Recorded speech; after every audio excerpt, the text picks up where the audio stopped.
శుభోదయం. Global బెతేనియా Calvary ministry తరపున ఈ ఉదయకాల సమయంలో మరొకసారి మీ అందరితో కూడా కలుసుకుని దేవుని యొక్క పరిశుద్ధమైన మాటలు ధ్యానించుటకును దేవుడు నాకు ఇచ్చిన మధురమైన అవకాశమును బట్టి నేను దేవునికి ప్రత్యేకమైన వందనాలు తెలియచేసుకుంటూ ఉన్నాను. ఈరోజు కూడా పరిశుద్ధమైన వేద గ్రంథంలో నుండి మరి యొక్క చక్కటి మాటను చదువుకుందాం.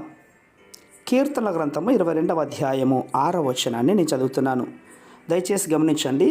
కీర్తన గ్రంథము 22వ అధ్యాయము 6వ వచనము.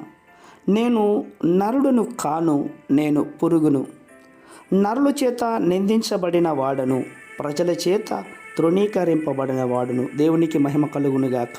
అవును ప్రియులారా, కీర్తన గ్రంథంలో కల్వరి యొక్క శిలువకు సంబంధించిన ఎన్నో ప్రవచనాలు ఉన్నాయి. శిలువ శ్రమలను 53వ అధ్యాయంలో యేషయా ప్రవక్త రాశాడు.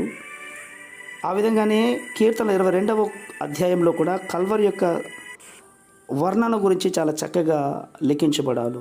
అందులో ఉన్నటువంటి ప్రతి వచనము కూడా ప్రవచనముగా నెరవేర్చబడింది. ప్రియులారా, క్రీస్తు ఒక పురుగుతో పోల్చి మాట్లాడుతున్నటువంటి మాటను ఇప్పుడు చదువుకుని ఉన్నాం. సర్వశక్తి గల దేవుడు పరలోకము యొక్క అధికత్యను విడిచి తన్ను తాను తగ్గించుకొని నరుడుగా జన్మించాడు. చివరికి ఆయన ఒక పురుగు వలె కనబడుతూ ఉన్నాడు.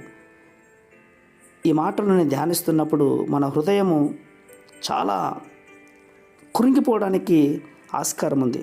ఒక దైవ కుమారుని యొక్క దీనత్వం ఎంతో ఇక్కడ కనబడుతుంది. ప్రియులారా, చూసారా, పాములు బుసుకుడతాయి, పడగ విప్పుతాయి, అవి కాటువేటుకు సిద్ధంగా ఉంటాయి, కానీ పురుగులు ప్రశాంతంగా వినయంగా ఉంటాయి.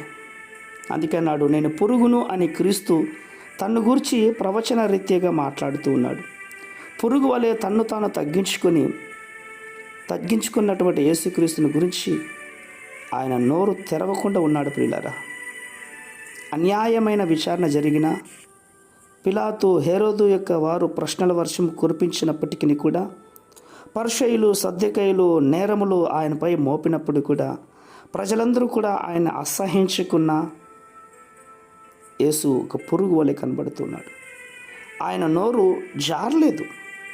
హృదయము మండిపడుకున్నా కూడా, బాధ ఉన్నా కూడా ఆయన భరించాడు. వాటన్నిటినీ అనుభవించడానికి సిద్ధపడ్డాడు. ప్రియులరా, అదే ఆయనకున్నటువంటి దయాశాంతం, సాత్వికమైనటువంటి మనస్సు. ప్రియులరా, అవును, ఈ మాటలు వింటున్న ప్రియ సహోదర సహోదరులు ఒక్కసారి ఆలోచన చేసుకోండి.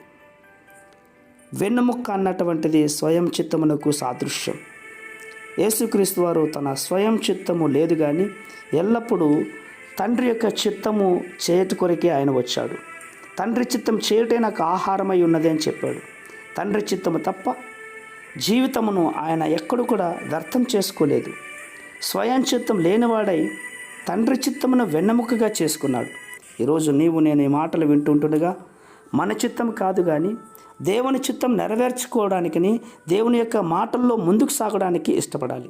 పరిశుద్ధమైన మా ప్రియా పరలోకపు తండ్రి, నిజమైన ఆయన, ఎంత దీనత్వంనైనా ఈ అన్యాయమైనటువంటి మనుషుల కోసమే, అపవిత్రమైనటువంటి మనుషుల కోసమే దీనముగా ప్రభా మీరంత త్యాగం చేశారే, ఈ త్యాగమునికి ఏమి ఇచ్చి మీ రుణం తీర్చుకోనమయ్యా. ఆత్మతో సత్యముతో ఆరాధించడం తప్ప అట్టి కృప ఈ మాటలు వింటున్న వారందరికీ మీరు దయచేస్తున్నందుకు స్తోత్రాలు అర్పించుకుంటూ చిన్న ప్రార్థనను మా రక్షకుడిని యేసయ్య బట్టి అడిగి వేడుకొని పొందుచున్నాం మా తండ్రి. ఆమేన్, ఆమేన్, ఆమేన్.